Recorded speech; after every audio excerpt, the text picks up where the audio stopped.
तो एक्चुअली मेरी ज़मीन है पटेल नगर में। कुछ अपराधी तत्वों द्वारा उसको कब्जा करने के ख्याल से 21 तारीख को, 20 तारीख से ही लोग कुछ लोग आ रहे थे। मैंने 20 तारीख को थाना में सूचना दी लिखित, और 21 को कुछ लोग 50-60 लोग आ गए हमारी ज़मीन पर कब्जा करने के लिए। मैंने थाना को फ़ोन करते रहा, फिर मैं थाना भी गया। थाना में जाने के बाद भी फोर्स नहीं भेजी, ज़बरदस्ती फिर वहाँ हम लोग आए साइट पर खुद ज़मीन के पास। तो पता चला कि भाई हम लोग 50-60 आदमी थे, तो हम लोग क्या कर सकते हैं, कुछ नहीं किए। थाना को बार बार एसपी साहब को भी, सीनियर एसपी साहब को फ़ोन लगाए, डीजीपी साहब को फ़ोन लगाया, उसने रिसीव नहीं किया। मैंने माननीय मुख्यमंत्री जी को फ़ोन लगाया, उनके ऑफिस से आया, फ़ोन रिसीव हुआ, बोले कि मुख्यमंत्री जी 25 के बाद आएंगे, उसके बाद भेंट होगी।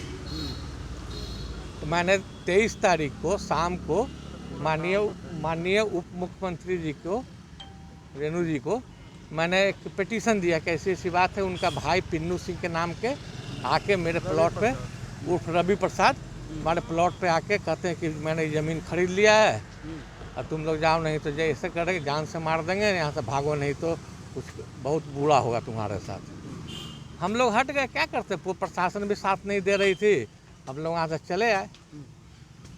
तो भाई बता रहा था अपने रेणु देवी का भाई। हाँ, क्या बोल वहाँ के अगल बगल सीसीटीवी फुटेज से भी है वहाँ का, देख सकते हैं आप लोग। कितना जमीन है आपका? मेरा 6.5 कट्ठे। क्या कीमत है उस जमीन का वहाँ पे? लगभग 7-8 करोड़। 7-8 करोड़। आगे देवी से आपने शिकायत की, आप पहली बार मुलाकात करने आ रहे हैं? इसके पहले नहीं, इसके पहले मैंने 23 तारीख को शाम को संध्या 6 बजे जी मैंने उनसे मिला, सारी बातों को अपनी मैंने रखा, उनको बताया। बोले कि मैंने इसका 2-3 दिन का समय दीजिए, मैं इसका इंक्वायरी करूँगी। 2-3 दिन के बाद आके मिलिए। एक्चुअली कुछ पर्सनल कारण से आए थे, तो बारिश हुई। थाना पड़ता है, कौन थाना पड़ता है? शास्त्री नगर थाना के अंतर्गत। शास्त्री नगर थाने ने, आप जब FIR के लिए गए तो उन्होंने क्या कहा? नहीं लिया, FIR दर्ज नहीं किया उन्होंने। कागज तो ले लिया लेकिन दर्ज नहीं किया, अच्छा, न रिसीविंग दिया। तो बाध्य होके मैंने CGM साहब के यहाँ एक पिटीशन, कंप्लेंट पिटीशन फाइल किया 156 के तहत। मैंने FIR लॉन्च करने के लिए, जिसकी 1 तारीख की डेट है उसकी। आगे क्या करेंगे अगर आपको सुनवाई यहाँ नहीं होती? आगे मेरी ज़मीन के नापी के लिए सारा प्रोसेस CO साहब के यहाँ पैसा जमा हो गया है, रसीद कट गया है, माननीय DM साहब का आदेश उस पर हो गया है कि इसकी नापी की जाए CO को बोल के, तो पर भी CO के द्वारा नापी नहीं किया जा रहा है। पिछली नदी का जमीन का कागज लेके वो आ रहे हैं। एक्चुअली पटेल नगर में एक पिछली नदी जमीन है, पिछली नदी हुआ करती थी, सोन का केनाल, पिछली नदी, उसका कागज लेके वो हमारे दक्षिण लेके आ, हमारी रहती जमीन है, वो पिछली नदी का कागज लेके आ रहे हैं। बार बार कह रहे हैं कि ये प्लॉट मेरा है ना। बार बार उनको कहा जा रहा है, क्योंकि मुझसे वो बात हो रही थी उनसे, बार बार वो कह रहे थे कि तुम्हारा हिस्ट्री निकाल लिए हैं, कुंडली निकाल लिए हैं पिनू से, है ना। मैडम को भी इस माध्यम से हमने बोला कि मैडम आपका भाई का नाम आ रहा है, एक आप माननीय हैं। तो आप क्या मानते हैं कि ये सुशासन बाबू की सरकार जो कह रहे हैं नीतीश कुमार की, बिहार में अपराधियों का मनोबल अब नहीं है, लगातार पूरा का पूरा आपका सिस्टम कोलैप्स हो चुका है।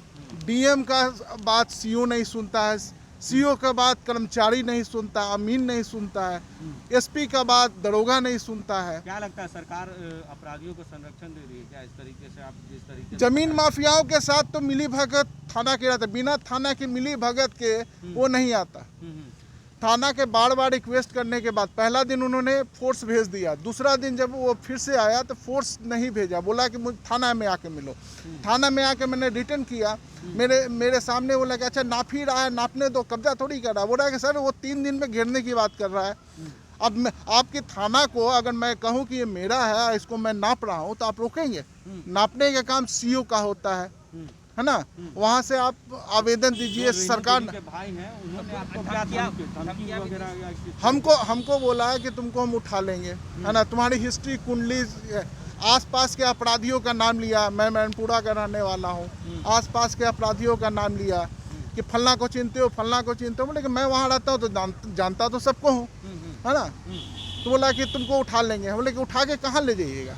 बोले कि आवास ले लो। कहाँ आवास? तो बोले कि डिप्टी सीएम आवास ले चलो, इसको पता चलेगा हम अच्छा, कौन आपको है। रेणु देवी के आवास लाने का धमकी मिला है? जी अच्छा, कि यहाँ उठा के ले आएंगे, जी। लोकल गुंडों से द्वारा उठवाएंगे। जी। आपको जान माल की भी खतरा है क्या?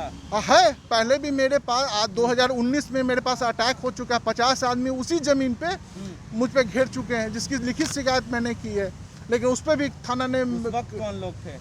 उस पर यही की है। इस बार पीनू सिंह का नाम आया, उसमें दुर्गेश शर्मा का नाम आ रहा। दुर्गेश शर्मा कौन है?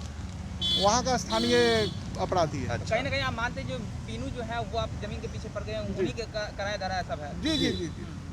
ठीक है। तो अब आगे आपका क्या प्रक्रिया रहेगा? अब मैं कोर्ट के माध्यम से जाना चाहूँगा। मैं चाहूँगा कि माननीय मुख्यमंत्री को कि इसको एसडीएम के माध्यम से मेरी आपने जमीन लिखित मुख्यमंत्री को भी शिकायत दी है? मैंने लिखित पहले भी दिया है, मेल भी किया है ना, लेटर भी लिखा है